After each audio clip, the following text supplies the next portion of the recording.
بسم اللہ الرحمن الرحیم۔ السلام علیکم ناظرین۔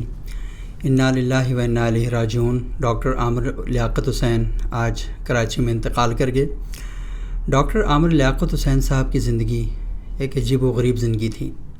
ان کے بارے میں کسی کو سمجھ نہیں آتی تھی کہ ان کا راستہ، ان کا ٹریک کیا ہے۔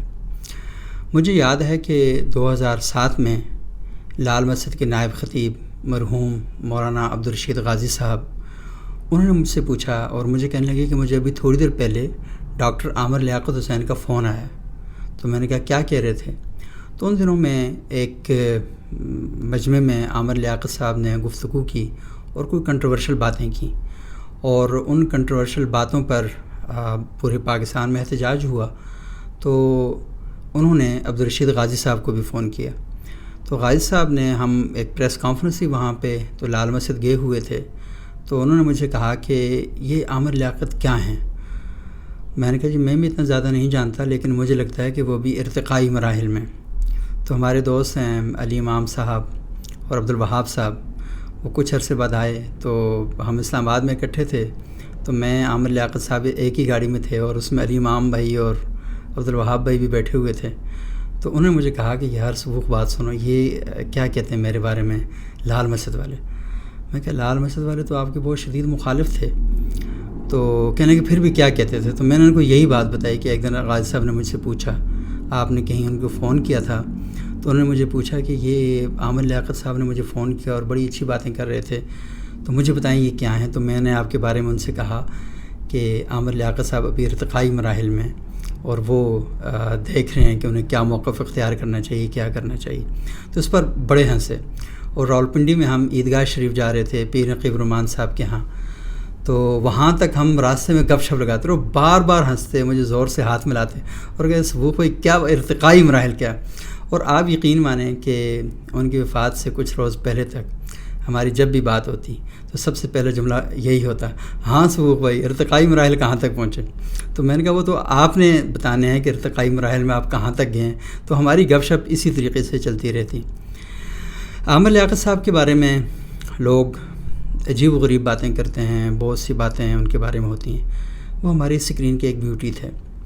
عامر لیاقت صاحب کے کریڈٹ پر بہت سی باتیں ہیں، جو شخص دنیا سے چلا جائے اس کے بارے میں اچھی باتیں کرنی چاہیے، اور باقی بھی اگر آپ یہ کہیں کہ ان کے اندر بری باتیں کیا تھیں، تو شاید میرے نقطہ نظر سے بعض باتیں ناقابل قبول ہوں، لیکن وہ پاکستان میں بہت سے طبقات جو تھے ان کے نقطہ ہائے نظر کی نمائندگی کرتے تھے ان باتوں کی وجہ سے بھی، اور وہ ایک مذہبی پروگرام بھی کر رہے تھے، بڑے پاپولر تھے، اور 49 سال کی زندگی میں انسان ہے، بہت سی غلطیاں بھی ہو جاتی ہیں، اور جب انسان کو فیم مل جاتا ہے تو آپ یقین مانیں کہ شہرت کو سنبھالنا بہت مشکل کام ہوتا ہے، اور خصوصاً ایک ایسا شخص کہ جسے سیاسی میدان میں بھی عروج ملا ہو، جسے مذہب کے میدان میں بھی عروج ملا ہو، جسے اینکرنگ کے شعبے کے اندر بھی ایک عروج ملا ہو۔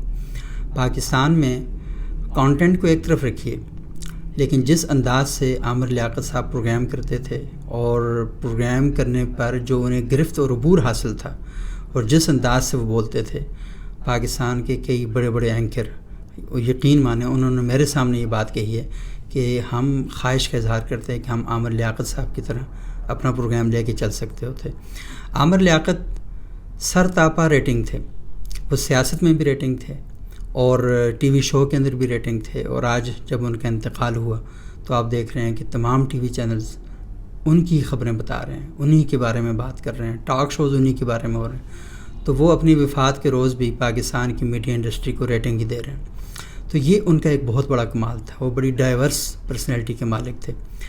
لیکن آج میں ان کی شخصیت کے کچھ گوشے ایسے بیان کروں گا جو شاید کبھی ٹی وی چینل پر زیر بحث نہیں آئیں گے، اور بہت ذاتی نوعیت کی چیزیں بھی ہیں جو میں آپ کے ساتھ شیئر کروں گا، کیونکہ لوگ انہیں پہچانتے ہیں کہ انہوں نے، ہماری بشرا بھابھی ہیں انہیں طلاق دی، طوبہ کو انہوں نے طلاق دی، اور جو تیسری لڑکی کیا تھی بڑا فضول سے جس کا کریکٹر تھا، اور اس نے انتہائی فضول اور گھٹیا حرکت کی۔ آئی ایم ریئلی سوری کہ مجھے یہ لفظ ادا کرنے پڑ رہے ہیں، لیکن اس سے بڑھ کے گھٹیا کام اور کوئی نہیں ہو سکتا کہ آپ اپنی پرائیویٹ لائف کی ویڈیو شیئر کر دیں۔ اور عامر لیاقت مضبوط آدمی تھا، یہ جو حرکت ہوئی ہے، اس حرکت نے عامر لیاقت کو گرا کے رکھ دیا تھا. اس سے بڑھ کے اور کوئی گھٹیا حرکت نہیں ہو سکتی تھی، اور میرے لیے انتہائی شرم کی بات ہے.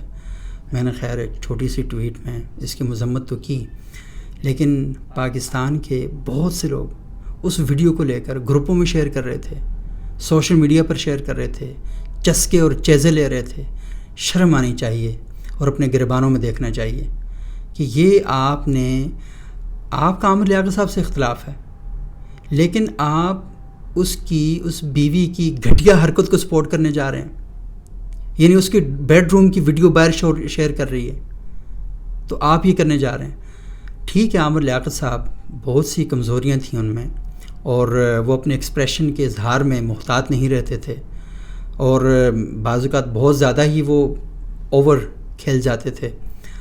لیکن یہ جو حرکت کی گئی ان کے ساتھ کہ ان کی زندگی کو اس طرح، ان کی بیٹی ہے، ان کی ایک بیٹا ہے، ان کا بڑا نام ہے، بچے اپنے والدین سے پہچانے جاتے ہیں.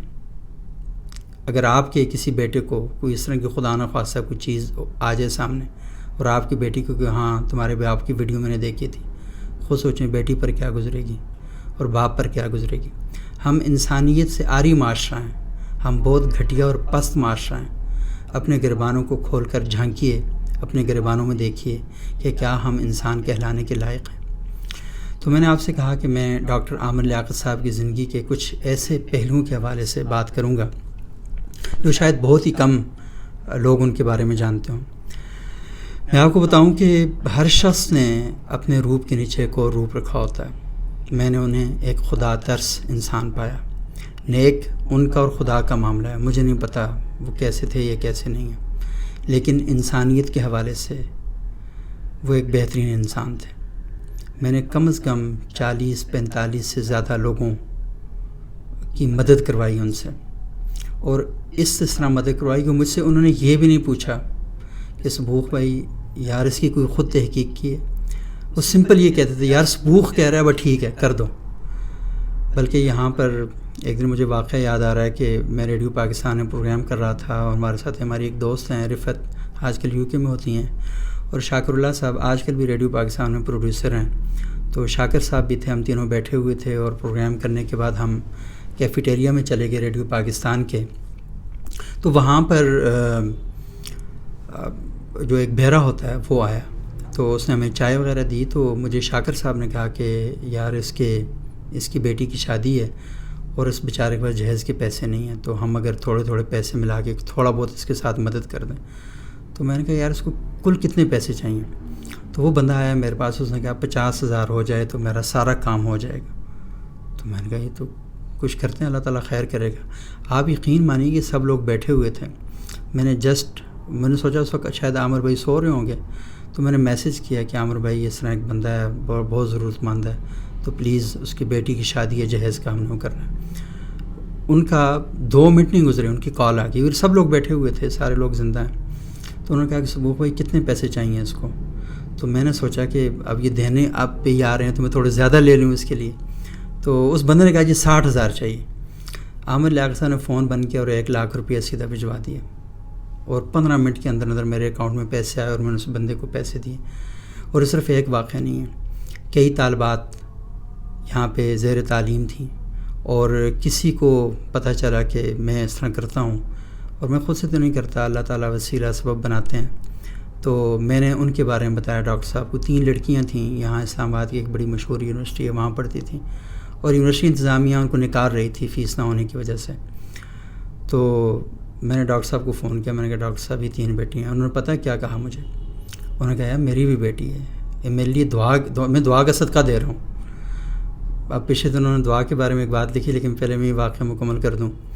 تو مجھے انہوں نے کہا کہ میں دعا کا صدقہ دے رہا ہوں، اور انہوں نے 3 بچیوں کے لیے فیس کے پیسے جو تھے وہ کر دیے، اور ساتھ مجھے کہا کہ انہیں آئندہ بھی کوئی مسئلہ ہو تو مجھے ضرور بتانا.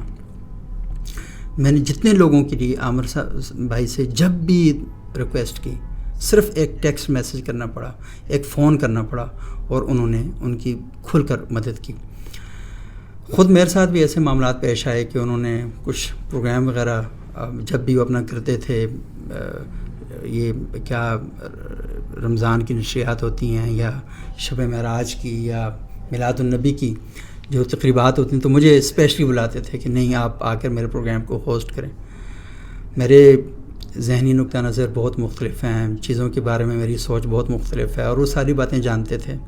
میں ان کے ساتھ علیحدگی میں بیٹھ کے کرتا بھی تھا تو مسکراتے رہتے, لیکن کبھی انہوں نے مجھے یہ نہیں کہا کہ تم یہ جو نقطہ نظر رکھتے ہو مجھے اس سے اختلاف ہے. کبھی اس مائنڈ سیٹ کے ساتھ انہوں نے کبھی کچھ نہیں کیا. ایک بار انہوں نے ایک ریفرنس پیش کیا, ایک حوالہ دیا, اور جنگ اخبار میں چھپ بھی گیا, اور اس ریفرنس کے اندر میں نے دیکھا کہ مجھے بات کتاب کے اندر موجود تھی. تاریخ الخلفاء کا ایک حوالہ تھا, کتاب کے اندر یہ بات موجود تھی, لیکن وہ بات کسی طریقے سے بھی پروو نہیں ہو پا رہی تھی, ثابت نہیں ہو پا رہی تھی.